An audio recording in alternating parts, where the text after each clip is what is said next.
Hi, Mark the Do Something Guy here again. And last time I showed you our yard, there was just a little skiff of snow. And as you can see behind me, we've had a lot more snow since then.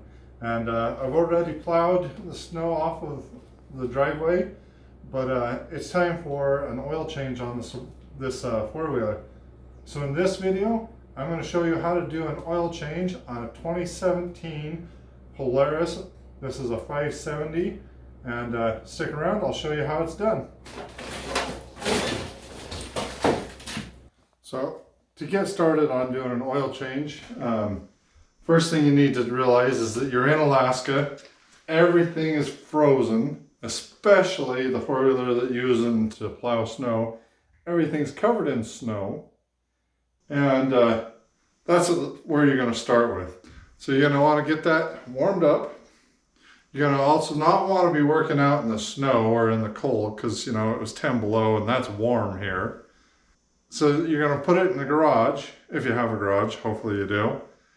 And then when you go to fire up the heater, you're going to realize the heater is out of fuel. So you're going to go to town and get fuel. And then you're going to fire up propane heater buddy anyway that you should have just done in the beginning. Then as everything warms up, finally, you're going to realize that all of that snow that's packed on the four-wheeler is now going to land on your face. And so it sits in the garage most of the day with the heater and a fan blowing on it, trying to dry it out so that you don't end up with a swamp in your face or frozen fingers. Take your pick. But anyhow, finally, I've got it so it's mostly dry and not dripping in my face. So let's go ahead and get into this now. You're going to want to have a warm four-wheeler, which I do. Also get you one of these Polaris oil change kits. And it'll have oil, a filter, and it's going to have a little crush ring for the oil drain plug. Come underneath with me.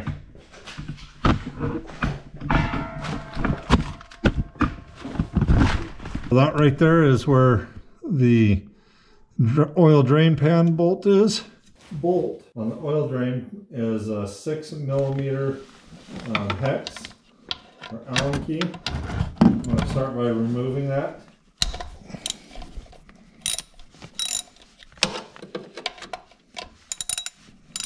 I'm going to just let that drain out now.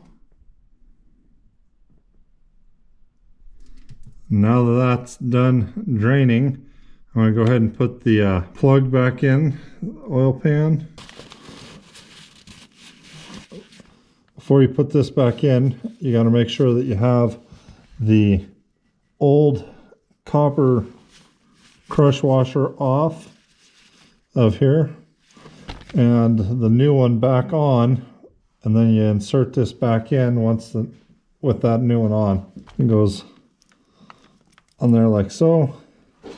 And then we'll put this up in there, and I'll start by putting that in finger tight. About there. Doesn't need to be real tight, but just nice and snug. And now the oil is drained. It's time to do the filter and replace the oil. All right, so I've got the oil all out. And I've got the filter located. It's clear back up underneath it here. That there at the end of the ratchet is the oil filter. I'm probably not going to be able to show you real well how to actually take that off or actually removing it, but concept is really simple. Got oil filter socket here. Goes on the end of the oil filter, and you just turn that off like such. This is just going to be hand tight so that next time it will come off.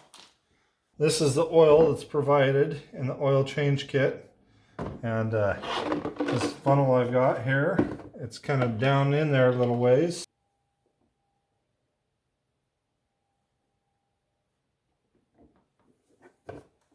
So the very last thing I'm going to do is reset the deal here. So you push the mode button to options.